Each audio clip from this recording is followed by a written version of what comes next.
Next up, we got Lamar Jackson, the NFL star who proved everyone wrong about playing quarterback. Now, I'm mad that I wasn't really in the football scene when Lamar Jackson was coming into the league. I wasn't really watching football, so I didn't know about like his come up and stuff like that. But after seeing videos, I didn't know it was so much hate and controversy around his name. Saying, oh, he might not be able to play quarterback. He's a running back. He should be a receiver. Every position but quarterback. And I just felt like, bro, it was just hate, bro, to be honest. It's literally just hate. You know what I'm saying? They always gonna hate somebody that's good. This is what it is, bro. So you better, if you're a good person, or if you're somebody of high status, get ready to get hated on, because it's coming. It's coming. Anyways, though, if you want more videos like this, hit that like button, hit that sub button. Elusive, blazing speed, out of this world athleticism. Terms often used to describe top wide receivers and running backs in the NFL. Lamar Jackson possesses all of these traits as a quarterback. Aspects that could be viewed as a positive casted doubt on his ability to play the position in the NFL. Despite this, Lamar Jackson has won 2 MVPs as an NFL quarterback, which for him was just another step in proving his doubters wrong. Doubters that at every level of his football journey told him he wasn't meant to play quarterback. So let's go back to the beginning. Our story begins in Pompano Beach, Florida on January 7th, 1997, when Felicia Jones and Lamar Jackson Sr. welcomed in a baby boy, Lamar Demetrius Jackson Jr. In a poverty-stricken area, Lamar's upbringing was anything but easy. To make matters worse, tragically when Lamar was just 8 years old, his father passed away on the same day as his grandmother's death. This left Felicia Jones a single parent to care for Lamar and his 3 younger siblings. This day shaped who Lamar Jackson would eventually become, as he recounts. Losing my father and my grandma on the same day, it hurt me. I wanted to cry real bad, but my mom was a real soldier, because I was going to be the baby, the female that day. But she told me, she said, Lamar, do not cry. I remember that for the rest of my life. So every time when certain things don't go my way, or this and that don't happen, I just own up to it and just be a man about the situation. Growing up in Pompano Beach, Lamar was surrounded by a community that loved football. However, the future MVP didn't want to play initially. It was his mother who signed him up at 8 years old, and when Lamar touched the field, it was clear that he was different. Instantly, he would score touchdowns and have the ability to outrun everybody on the field in his first season. This quickly changed Lamar's mind about the game, and he wanted to play more than ever. In Pop Warner, Lamar was exposed to other talented athletes around Florida, even playing against his future NFL teammate Marquise Brown. Not only that, but his mother saw so much potential in her son. She would become more than just a mother to Lamar. She was his coach, his mentor, and his biggest fan, with unwavering belief in his abilities. At home, she ran drills with Lamar and his brother, even playing herself to help improve their skills. These drills would last for up to an hour after his regular football practice, with Felicia even buying a 300-pound tire for Lamar to flip across the backyard. She said to Lamar, "I won't tell you to do something that I can't do," as she flipped the tire across the backyard herself. These extra workouts began to separate him from the rest of his peers as he entered high school. Initially attending Santa Cruz for his first 2 years, he transferred to Boynton Beach High School, where his talents began to attract attention. But it wasn't just his physical abilities that set him apart. It was his work ethic and his drive to prove himself. Lamar was a dual threat quarterback, allowing him to showcase both his arm and his legs. During his junior and senior years, he threw for 2,263 yards and 31 touchdowns, while rushing for 1,624 yards and 22 touchdowns. His performances on the field were electric, drawing comparisons to one of the greatest dual threat quarterbacks to ever play the game. Michael Vick was Jackson's favorite player growing up, and this inspired him to play the position in the same way that his idol did. Before Lamar Jackson became a household name, he went viral with this incredible juke on a touchdown run. Despite his success on the field, Lamar was often overlooked. You know what's even crazier about like these clips like this? It's like a lot of clips out there on internet of somebody doing like the most craziest thing, but you just look at the person like, oh yeah, he did a good clip though, but is he really gonna make it to the league? Like, that's something I always think about. Like, imagine getting a viral clip and then you don't even make it nowhere. You just have a viral clip of you doing something that one time. You know what I'm saying? I think that's even better that he had a viral clip and then he went on to be an actual NFL star and now looked upon as one of the greats. You know what I'm saying? Like, that makes it even 10 times better. Like, Jackson's favorite player growing up, and this inspired him to play the position in the same way that his idol did. Before Lamar Jackson became a household name, he went viral with this incredible juke on a touchdown run. Despite his success on the field, Lamar was often overlooked by college recruiters, only being rated as a 3-star recruit in his senior season. Many doubted his ability to play quarterback at the next level, suggesting he might be better suited at other positions. He received offers from schools such as Florida, Auburn, Louisville, and Clemson. However, many of these schools weren't interested in him playing just quarterback. Schools were asking him to play a variety of other positions such as running back, wide receiver, and even defensive back. But Lamar had always seen himself as a quarterback, and he wasn't about to let anyone tell him otherwise. In the face of skepticism, he remained focused on his goal to become an NFL quarterback. He ultimately chose to attend the University of Louisville because of head coach Bobby Petrino, who had made a promise to both Lamar and his mother that he was only going to play him as a quarterback.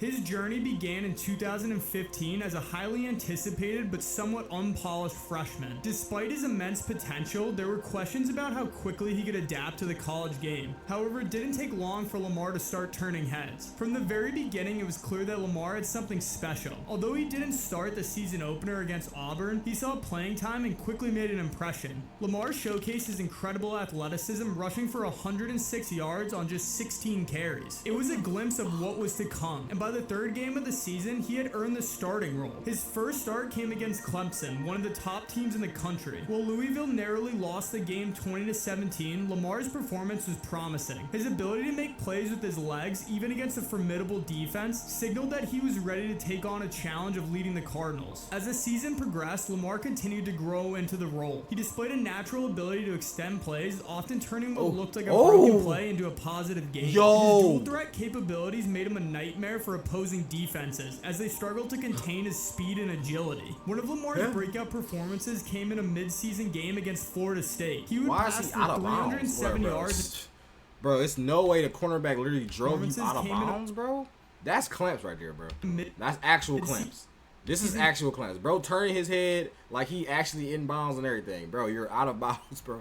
You're about to be with the refs and the cameraman. What are you doing? For 307 yards and 3 touchdowns, Lamar's ability to move the ball against a top-tier defense was a clear indication of his potential. His freshman season was not without its challenges. He struggled at times with accuracy and decision-making, as is typical for a young quarterback trying to adjust to the college level. The defining moment of Lamar's freshman year came in the Music City Bowl against Texas A&M. On a national stage, Lamar put on a show, leading Louisville to a thrilling 27-21 victory. He accounted for 453 total yards, including 227 passing and 2 touchdowns, as well as 226 rushing yards and 2 rushing touchdowns. It was a performance that earned him MVP honors and solidified his place as the team's future leader. By the end of his freshman year, Lamar had played in 12 games, starting 8 of them. He finished the season with 1,840 passing yards, 12 touchdowns, 8 interceptions, and rushed for 960 yards and 11 touchdowns. These numbers are a testament to his versatility and explosive playmaking. Although still raw in many aspects, Lamar laid the foundation for what would become a remarkable college career. Heading into his sophomore season, Lamar was no longer just a talented prospect. He was the face of Louisville football, and the expectations were higher than ever. And the college football world is about to witness something truly special. Lamar Jackson's sophomore season in 2016 would go down as one of the most electrifying and historic campaigns in college football history. Lamar wasted no time establishing himself as one of the premier players in the nation. From the very first snap, it was clear that he had taken a significant leap forward, both as a passer and a leader. In the season opener against Charlotte, Lamar delivered a performance that could only be described as jaw-dropping. In just the first half, he accounted for 8 touchdowns, 6 passing and 2 rushing, leading Louisville to a 70-14 victory. The very next week, Lamar faced Syracuse, where he continued his dominance. In a record-setting performance, he totaled 610 yards, including 411 passing yards and 199 rushing yards, with a total of 5 touchdowns, even including a touchdown run where he hurdled a defender on his way to the end zone, becoming an instant highlight. Yo.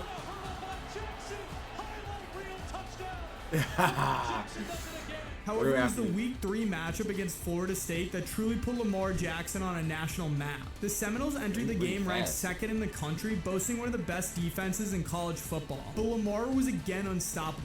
leading Louisville to a stunning 63-20 upset. He would account for 5 touchdowns, 4 rushing and 1 passing, as he shredded the Florida State defense. The performance was so dominant that it catapulted Lamar to the front runner of the Heisman Trophy race. Throughout the season, Lamar continued to put up staggering numbers. He passed for over 3,500 yards and threw 30 touchdowns with just 9 interceptions. But what set him apart was his ability to run the football like a top-tier running back. Lamar rushed for 1,571 yards and 21 touchdowns, becoming the first player in NCAA history to pass for over 3,000 yards and rush for over 1,500 in a single season. Lamar's ability to take over games, often single-handedly, became a weekly occurrence. No matter the opponent, Lamar consistently delivered performances that left fans and analysts in awe. By the end of the season, there was little doubt that Lamar would be invited to New York as a Heisman finalist. When it came time for the Heisman Trophy ceremony in December of 2016, Lamar headlined a group of finalists that included Clemson quarterback Deshaun Watson, Oklahoma quarterback Baker Mayfield, Michigan linebacker Jabril Peppers, and Oklahoma wide receiver Dede Westbrook. Yet despite the impressive resumes of his fellow finalists, Lamar Jackson's season had been nothing short of historic. Everyone anxiously waited to hear who would receive the trophy. The winner is Lamar Jackson of University of Louisville. Lamar became the youngest player in history to win the Heisman Trophy at just 19 years old, capturing the award in a landslide victory. Lamar began his acceptance speech by thanking his mother, who had been with him every step of the way, from the playgrounds of Pompano Beach to the bright lights of New York City. His Heisman Trophy win was more than just a personal achievement. It was a moment of validation for a player who had been doubted at every turn. It was a statement that Lamar Jackson was not just a great athlete, but truly an elite quarterback, capable of leading a team to victory. After a historic sophomore year, he returned to the University of Louisville for his junior year in 2017. The expectations were sky high, and every defense he faced was determined to contain him. But Lamar was not one to back down from a challenge, ready to prove that his success was not a fluke. From the first game of the season, it was clear that Lamar had taken his game to an even higher level. In the opener against Purdue, he put on a clinic, passing for 378 yards and 2 touchdowns while rushing for 107. It was a statement performance to remind everyone how dangerous he could be with a football in his hands. As the season progressed, Lamar continued to dazzle both through the air and on the ground. His ability to make plays with his legs remained unmatched, but what stood out even more was his development as a passer. Not only his decision making. That's all someone gonna say. Like, in the beginning, he really was just running. Like, he was kind of proving everybody right that he's just a running back, a receiver. Like, you know what I'm saying? He was just playing. It was like basically being in Wildcat. You got a running back at quarterback, hike the ball, and then a running back just run. You know what I'm saying? Set up the blocks and run, bro. That's literally all it is. But he started developing the passing. You know what I'm saying? Now, when the pass, when you get a real dual threat, you can't just play everybody up, because he will bomb that bitch over the top. He can get outside the pocket, still make a crazy pass like that. You know what I'm saying? It's not, you can't just blitz him. Like, so that's good that he had that. What stood out even more was his development as a passer. Not only his decision making had improved, but also his accuracy and poise in the pocket took a significant leap. By the end of the season, he had passed for 3,660 yards and 27 touchdowns. He also rushed for 1,600 yards and 18 touchdowns. One of the standout games of Lamar's junior season came against North Carolina in Week 2. He would account for 525 total yards and 6 touchdowns, including 3 passing and 3 rushing. His performance left no doubt that he was still one of the most electrifying players in college football, and it earned him national recognition as a repeat Heisman candidate. The Cardinals finished the season with an 8-4 record, a slight drop-off from the previous year's success. He did it again! Leadership and resilience were on full display throughout the No way, he hit it again, yo. From the previous year's success. Yo, this should be like his signature move. Nah, think about it. This should be his signature, bro, because he already had a viral clip, so he could have just been doing the same thing. Oh, that'd be hard. The Cardinals finished the season with an 8-4 record, a slight drop-off from the previous year's success. But Lamar's leadership and resilience were on full display throughout the season. Even when faced with adversity, he continued to put his team on his back, leading them to key victories and keeping them competitive in every game. Lamar's consistent excellence earned him a place as a finalist for the Heisman Trophy once again, making him the first player in school history to be named a two-time finalist. Although he finished third in the voting, the recognition was a testament to his sustained dominance in college football. Beyond his Heisman race, Lamar received numerous accolades during his junior season. He was named the ACC Player of the Year for the second consecutive season, and he earned first-team All-American honors. His performance also caught the attention of NFL scouts, who began to seriously consider his potential at the next level. Lamar's junior season concluded with a bowl game appearance in the Tax Slayer Bowl against Mississippi State. After the bowl game, Lamar announced that he would forego his senior season and declared for the 2018 NFL Draft. This is not surprising given his accomplishments and the buzz surrounding his potential in the NFL, but it was a bittersweet moment for Louisville fans who had witnessed one of the most remarkable careers in college football. Let me know in the comments, do we have any Louisville fans that witnessed this live? How did y'all feel when he wanted to go to the draft? You know what I'm saying? Was you proud, like a proud mother? Or was you kind of low-key, was you proud, but you low-key was deep down like, dang, like, I still want him to play at Louisville and still go crazy? Let me know in the comments. But despite his impressive resume, Lamar faced a familiar foe, doubt. Even after winning the Heisman Trophy and putting up record-breaking numbers at Louisville, NFL scouts, analysts, and executives questioned whether Lamar could succeed as a quarterback in the pros. Here we go From again. the moment Lamar declared for the draft, the narrative surrounding him was filled with skepticism. Despite his undeniable talent, several teams and analysts doubted his ability to transition into the NFL as a quarterback. Concerns were raised about his passing mechanics, his accuracy, and whether his play style could hold up against the faster and more physical defenses in the NFL. They questioned whether Lamar could effectively read complex NFL defenses, while others doubted his durability due to his reliance on running the football. Perhaps the most telling signs of doubt surrounding Lamar came in the form of suggestions that he could consider switching positions. An old saying. Pressure makes diamonds. Think about it. So when you facing pressure or you facing doubt, only the strong will survive. That's what it is, bro. Even if you're a person who, quote unquote, like don't even try to be strong, you still gonna be strong. That's just inside of you. It's just who you are. You know what I'm saying? Whether it's mentally, physically, whatever, emotionally. So pressure make diamonds, bro. Everybody doubting them. It's only gonna make them want to go harder. You know what I'm saying? Only want to make them prove everybody wrong. You know what I'm saying? And which surrounding Lamar came in the form of suggestions that he could consider switching positions. Some NFL teams and prominent analysts openly proposed that Lamar would be better suited as a wide receiver or running back given his elite athleticism and speed. The idea was not only insulting to Lamar, who had proven himself as a quarterback at the highest level of college football, but it also echoed the doubts and dismissals that he had faced throughout his life. 4.7? Instead of entertaining Wait, he the ran idea a of 4.7? Wait, am I tripping? Lamar ran a 4.7. This isn't. Okay, maybe. Okay, wait.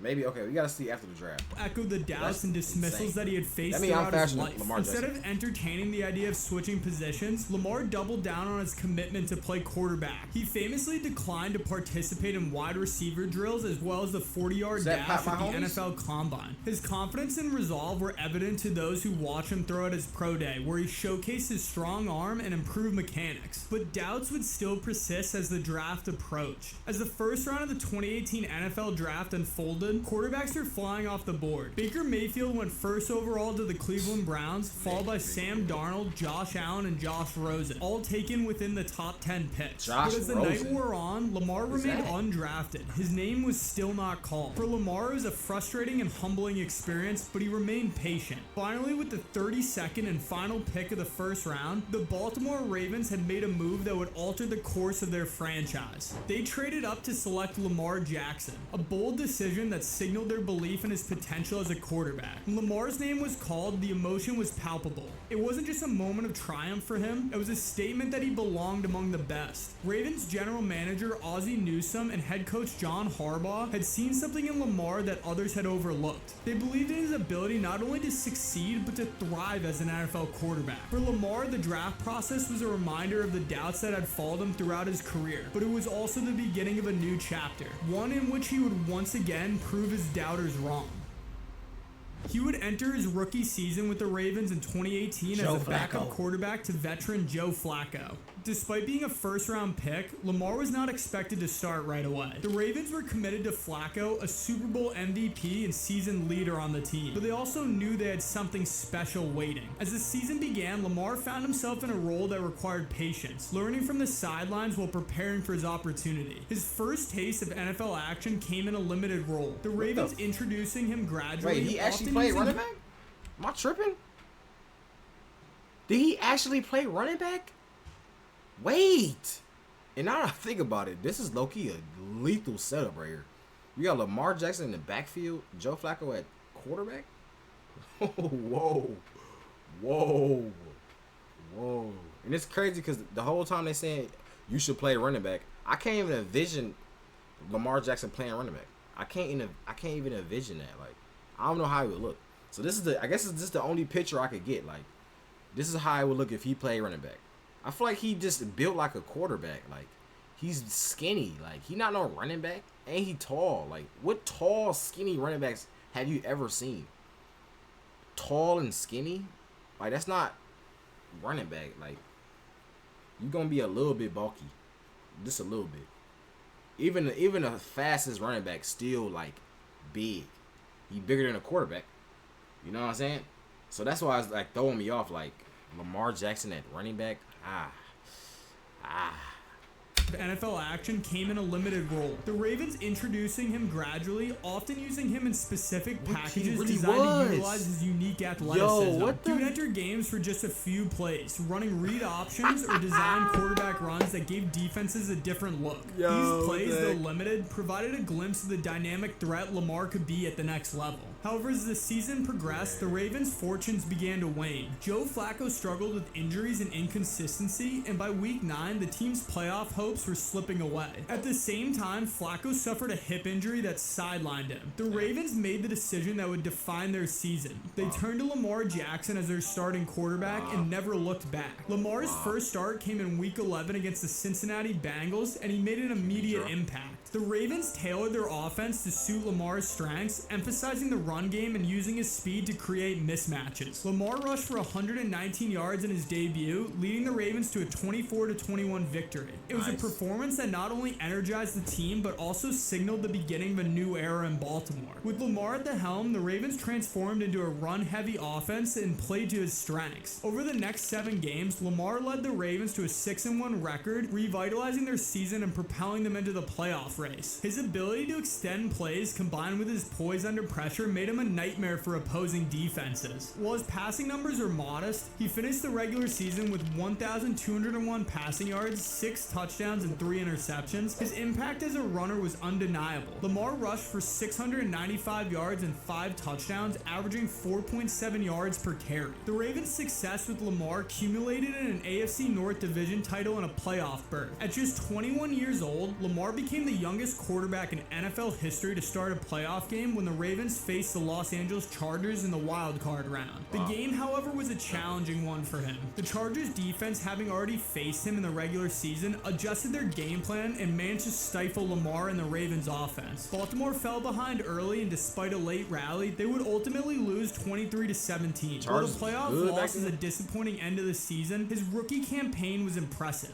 He had taken over a team that was on the brink of collapse and led them to the playoffs, all while transforming the way the Ravens played football. His ability to adapt to the NFL, lead his team, and make plays with both his arm and his legs left an incredible mark on the league. Despite being overlooked and doubted throughout the draft process, he had proven that he had the potential to succeed as a quarterback at the highest level. Lamar entered the 2019 NFL season with a lot more to prove. After a promising rookie year, questions still lingered about his ability to succeed as a full-time starting quarterback. Critics doubted whether his style of play relying They still heavily on doubting. running could be Even after you prove yourself, they still doubted you, bro. It was just a lucky season. Beginner's luck. He really can't. He's not reliable. starting quarterback. Critics Critics doubted whether his style of play, relying heavily on running, could be sustained over the course of a full season. From the very first game of the 2019 season, Lamar Jackson made a statement. In the opener against the Miami Dolphins, he delivered a performance that silenced critics and set the tone for the rest of the year. He threw for 324 yards and 5 touchdowns, completing 17 of 20 passes, and led the Ravens to a 59-10 victory. The performance was so dominant that Lamar famously quipped in a post-game interview. Lamar, you said pretty much the whole offseason that you were going to throw the ball. Do you think you proved to people that you were throwing the ball? Probably not. That's what I'm saying. Not bad for a running back. As the season progressed, he continued to showcase his dual threat capabilities in ways that the NFL had rarely seen. Week after week, he dismantled defenses. I wonder now. I'm really thinking about it. I wonder if people are still hating on him to this day. Let me know in the comments. What are the things that people say now about Lamar Jackson? Like, what negative things do they have to say now? Like, I mean, I guess the only negative thing you really can't say is that he hasn't won. Like, he choked under pressure, I guess. You know? I guess. Yeah. A blend of precise passing and dynamic rushing that left opponents scrambling. By mid-season, Lamar was leading the MVP race, and the Ravens were emerging as one of the most feared teams in the league. One of his defining MVP moments came in Week 9 against the New England Patriots, who entered the game with an 8-0 record in the league's top-ranked defense. Lamar would torch them, passing for 163 yards and a touchdown while rushing for 61 yards and 2 more scores. The Ravens won 37-20, handing the Patriots their first loss of the season and solidifying Lamar's status as a legitimate MVP contender. Lamar's ability to make plays with his legs was nothing short of spectacular. He set the single-season rushing record for a quarterback with 1,206 yards, surpassing his childhood idol Michael Vick's previous mark of 1,039. But Lamar wasn't just a runner. He proved himself as an elite passer as well, throwing for 3,127 yards, 36 touchdowns, and only 6 interceptions. His ability to protect the football, make smart decisions, and deliver accurate passes, combined with his game-changing speed, would make him an absolute nightmare. The Ravens finished the regular season with a 14-2 record, the best in the NFL, and earned the top seed in the AFC. Lamar's individual accolades poured in. He became the second youngest and only the second ever unanimous MVP in NFL history, joining Tom Brady in that exclusive club. Lamar had also led the league in touchdown passes, becoming the first player in NFL history to throw for more than 3,000 yards and rush for more than 1,000 in the same season. He was named to both the Pro Bowl and his first team All-Pro selection. Despite the historic regular season, the Ravens' playoff run ended in disappointment once again. In the divisional round, they were upset by the Tennessee Titans, who managed to contain Lamar and the Ravens' high-powered offense in a 28-12 defeat. Lamar threw for 365 yards and a touchdown and rushed for 143, but turnovers and missed opportunities had plagued the Ravens. The loss was a bitter end to an otherwise incredible season, but he not only proved that he could succeed as a quarterback in the NFL, he also redefined what success could look like for a quarterback. His unique blend of skills had made him the face of the franchise and one of the most exciting players to watch. After an MVP season in 2019, the expectations for Lamar and the Ravens were sky high heading into 2020. The pressure was on Lamar to not only replicate his previous success, but also take the next step, leading the Ravens to a deep playoff run and a potential Super Bowl appearance. While the 2020 season presented new challenges, Lamar once again proved that he was among the elite NFL quarterbacks. The season began with Lamar picking up right where he left off. Lamar threw for 275 yards and 3 touchdowns, leading the Ravens to a dominant 38-6 victory over the Cleveland Browns. His passing was sharp, and his decision-making continued to improve as he worked within a more balanced offensive approach. However, 2020 was far from smooth sailing. The Ravens faced several challenges, including injuries to key players and disruptions caused by the COVID-19 pandemic. Lamar himself tested positive for the virus in late November, forcing him to miss the Week 12 game against the Pittsburgh Steelers, which had been postponed postponed multiple times due to an outbreak within the Ravens organization. Despite these obstacles, Lamar and the Ravens managed to stay in the playoff hunt. Lamar's running ability remained a cornerstone of the Ravens offense as he became the first quarterback in NFL history to rush over 1,000 yards in multiple seasons. He finished the year with 1,005 rushing yards and 7 touchdowns, while also passing for 2,757 yards and 26 touchdowns with 9 interceptions. Although his passing numbers were slightly down from his MVP season, Lamar continued to make critical plays when it mattered the most. They finished the regular season with an 11-5 record, earning a spot in the wild card round. In the wild card game, Lamar achieved a significant milestone by earning his first playoff victory.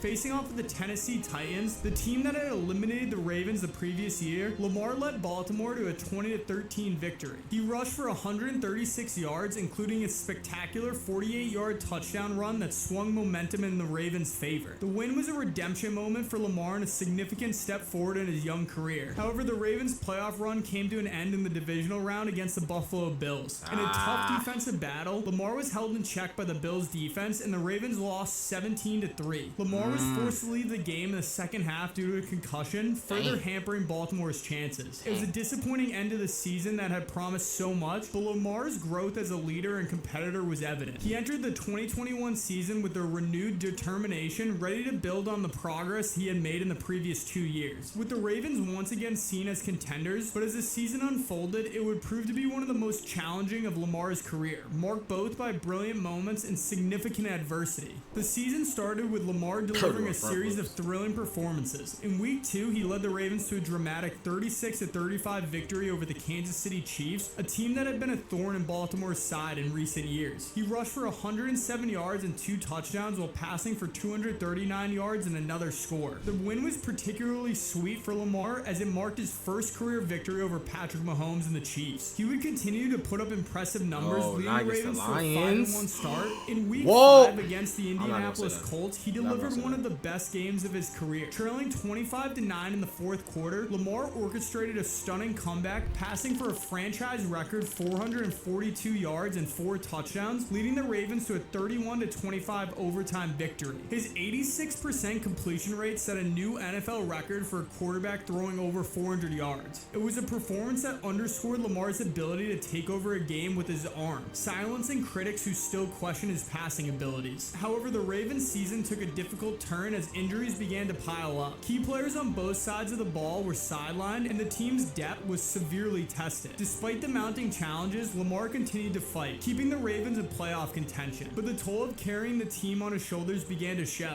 In week 14 against the Cleveland Browns, he suffered a significant ankle injury that forced him to leave the game. The injury would ultimately end his season prematurely as he was unable to return for the final 4 games. Without him, the Ravens struggled, losing their final 6 games this season and missing the playoffs with an 8-9 record. The 2022 season was a pivotal year for Lamar. With the disappointment of the previous season fresh in his mind and contract negotiations looming large, he was determined to continue to establish himself as one of the NFL's elite quarterbacks. With the Ravens once again viewed as contenders, Lamar entered the season with something to prove, not just to the league, but to himself. Lamar began the season with a bang, reminding everyone of how dangerous he could be. In the first 3 games of the season, he passed for 749 yards and 10 touchdowns, while rushing for 243 yards and 2 more scores. His week 2 performance against the Miami Dolphins was particularly memorable as he threw for 318 yards and 3 touchdowns while rushing for 119 and another score. Throughout the first half of the season, Lamar continued to perform at a high level, leading the Ravens to a 7-3 record. His ability to make plays with his arm and legs kept defenses on their heels, and his leadership on the field was evident as the Ravens remained in the thick of the playoff race. His improved passing mechanics and decision making were noticeable as he delivered the ball with great accuracy and timing. However, just as the Ravens seemed poised to make a deep playoff run, adversity struck again. In week 13 against the Denver Broncos, Lamar suffered a knee injury that sidelined him for the remainder of the regular season. The injury was a devastating blow to both Lamar and the Ravens, who struggled to maintain their momentum without their star quarterback. Baltimore managed to secure a playoff berth with a 10-7 record, but without Lamar, their prospects looked bleak. As the Ravens prepared for their wildcard matchup against the Bengals, the focus was on whether Lamar would return. Ultimately, he was unable to recover in time, and the Ravens were eliminated in a narrow 24-17 defeat. The loss marked the end of another season filled with promise, but one that was ultimately derailed by injury. Lamar concluded his season with 2,242 passing yards, 7 touchdowns, and 7 interceptions, along with 764 rushing yards and 3 rushing touchdowns in his 12 games. Once again, Lamar had proven that when healthy, he was one of the most dynamic players in the league. The offseason that followed was filled with uncertainty as contract negotiations between Lamar and the Ravens reached a critical point. With Lamar entering the final year of his rookie contract, stakes were high. After months of speculation and negotiation, Lamar signed a contract extension with the Baltimore Ravens, a 5-year deal worth $260 million with $185 million guaranteed. The deal was a reflection of the Ravens' belief in Lamar as their franchise quarterback and a testament to everything he had accomplished in his first 5 seasons. Lamar entered the 2023 season with renewed confidence and determination. He would waste no time in proving that he was worth every penny of his new contract. From the onset, he played with a sense of urgency and poise that demonstrated his growth as both a player and a leader. Under the guidance of offensive coordinator Todd Monken, the Ravens implemented a more balanced offensive scheme that emphasized quick passing and spread formations, designed to maximize Lamar's unique skill set. In early weeks of the season, Lamar was electric, leading the Ravens to several decisive victories. He once again showcased his improved accuracy and decision-making while still maintaining his trademark ability to make plays with his legs. In week 2 of the season, Lamar helped the Ravens take down the defending AFC North champion Cincinnati Bengals, in which he threw for 237 yards and 2 touchdowns in a 27-24 victory. He set another milestone in the record books after week 12 when he rushed for 39 yards to reach the 5,000 career rushing yards and joined Michael Vick, Cam Newton, and Russell Wilson as the only quarterbacks to reach this. Jackson did this in the fewest games in NFL history for a QB with 82, once again surpassing his idol Michael Vick's previous record of 104. Late in the season, Jackson and the Ravens faced their biggest challenge when they played against the San Francisco 49ers. Many speculated this was a Super Bowl preview and the 49ers were favored at home, but Lamar would put on a stunning performance. He threw for 252 yards with 2 touchdowns and no interceptions, which is good enough to help stun the 49ers. I think this year they're trying to throw us off though,